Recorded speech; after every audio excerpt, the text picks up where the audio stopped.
If you are a beginner guitarist and you're just struggling to get better and you're actually almost at the verge of giving up, this is going to be the best video you have ever watched, because I will show you how to fix the 8 most common beginner guitar mistakes. If you do so, your growth will skyrocket. But this only works if you really implement every single step, so make sure to follow along and not skip ahead.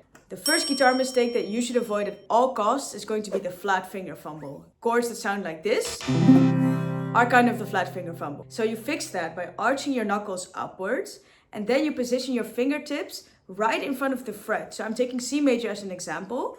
And now there's space for all the notes to ring out clearly. Wait, so let me show you the flat finger fumble up close. So if your fingers are like this, you're doing it wrong. Make sure to arch your knuckles upwards, so don't have this line in your fingers. Arch them upwards, so now your fingertips can be on the strings. And then put your fingertips right in front of the fret. You can practice it like this. If you think you're having a flat finger fumble moment, make sure to be a chord detective. So then, if I play the C flat like this again, go over each string and fix the buzzy notes by arching that knuckle upward. Now you have fixed the flat finger fumble. If that was already helpful, you're gonna love the next mistake that I'm gonna solve for you, because I'm gonna show you the one thing that is holding you back from switching chords fast. So the second beginner guitar mistake that you should avoid at all costs is going to be the baseball bat grip. That refers to playing chords like this.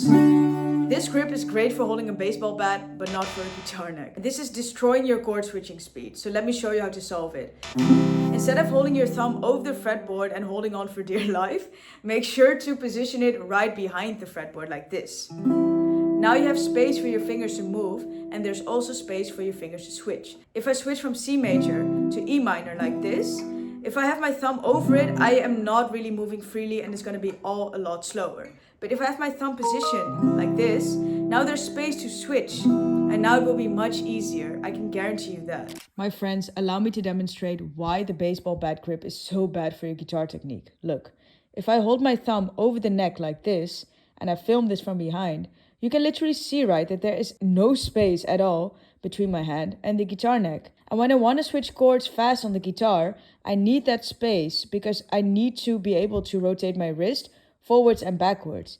When I press E minor, when I press C major, D major, or some like chords like A minor, you can constantly see, right, that there's always some sort of space between my hand and the guitar neck. So always make sure to put your thumb right behind the neck like this. The third beginner guitar mistake that is absolutely destroying your guitar learning progress is to strum like a robot.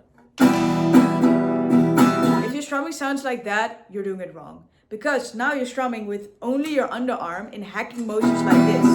There's no finesse. And here's how to fix it. Instead of only using your underarm, make sure to incorporate your wrist as well. Don't strum with only your underarm and don't strum with only your wrist. It's actually a mix of both. And now it sounds like this. It sounds much more relaxed, doesn't it? Your strumming will not only sound better, but by saving that energy, you can play songs for much longer. And that is what you want, right? To play songs. Guitar mistake number 4 that you should avoid at all costs is going to be the death grip. If your chords sound like this, and your fingers really hurt and you feel actually in great pain after playing, you're doing it wrong. The death grip refers to the phenomenon where you play a chord with so much pressure that it leads to you accidentally bending the strings, and that it also leads to you accidentally being in great unnecessary pain. Let me show you how to fix it. Step 1. Shake your hand loose right before playing the chord to make sure that your wrist is relaxed and not tensed up already. Step 2. Play the notes right before the fret, because if you play them right before the fret, then you don't have to press that hard. Look, if I would do this, I would have to press way harder and the notes really don't ring out as clearly. So that's how to solve the death grip. It's funny, as the video progresses, you can see my T kind of finishing like that, but yeah. Mistake number 5, and this seems like an obvious one, but it's really not that obvious, is to trust the factory. And let me tell you what I mean by that. If you sound terrible, even when you're playing the exact right notes, you're relying on the factory too much. Don't just go for the factory settings. If you play on a detuned guitar, it's going to mess up your ear training, and it's also going to mess up your whole experience because you're doing everything right, but it still sounds wrong, you know? Here's how to solve it. Tune your guitar every single time before you start playing. This is the most important part of making music. If you're not tuning your instrument every time before playing, you're doing it wrong. You can use a clip-on tuner, but you can also find free tuners online. Oh, so much better. Mistake number 6 that is making you feel like you're falling behind with guitar playing is all about rushing the beat. Because even if you play the chords completely right with the correct strumming method, but it still sounds like this, you're ignoring the pulse that a song has. Just like every heartbeat, every song has a pulse. And we also call it BPM. But don't worry because it's very easy to solve. Step number 1, pick your favorite song. Step number 2, find out the BPM of that song. Step 3, search up metronome on Google to get a free ready-to-use metronome. And then just type in the number that you found online, so the BPM of your favorite song. Then you switch it on. Yeah, I know it's surprising, but you actually have to switch it on. And then the final step is to play the chord progression you learned for that song in that rhythm.